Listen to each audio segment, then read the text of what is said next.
and be what you can't see.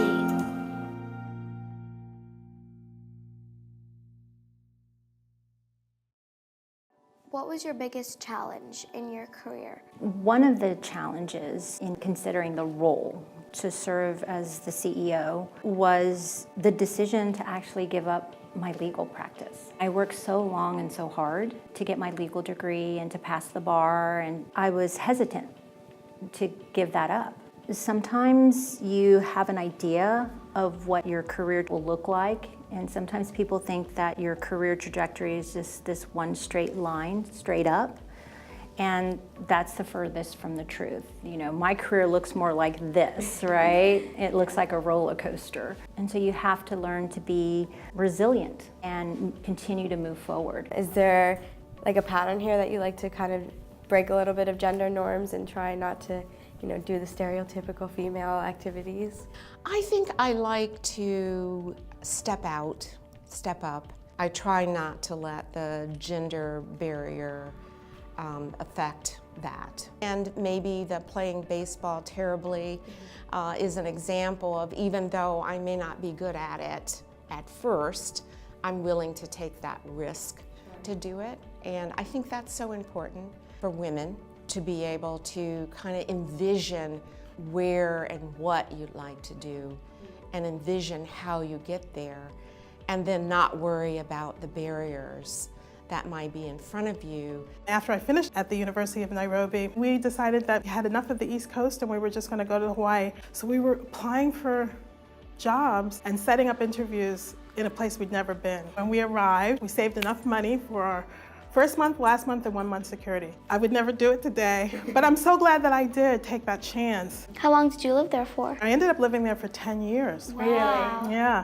There are not a lot of women in this field, although it's getting a lot better. When I was in graduate school, there was really only one other woman in the master's program for real estate. It's a little bit intimidating, and frankly, there were many times in my career where I thought that it would actually never happen for me because I didn't have an example of someone who had, you know, quote, shattered that glass ceiling. And so then you sometimes become a little bit, you know, despairing. There was one moment when I had a real challenge that I had to face. My department had created some really great teaching materials that teachers were buying from us. It was so successful that they decided to set up a whole new division of the company. But when it came to hire somebody to run that, they gave it to a man. Now, I decided at that point that was never going to happen to me again. So I immediately enrolled in an executive MBA program and made sure that I had the management skills and that no one was going to stop me. The biggest obstacle has been fear. Absolutely fear. People that I've met, I realize most of them have never even met a deaf person before, so that obstacle becomes fear. And it's always worse. Fear is always worse than it actually is, right?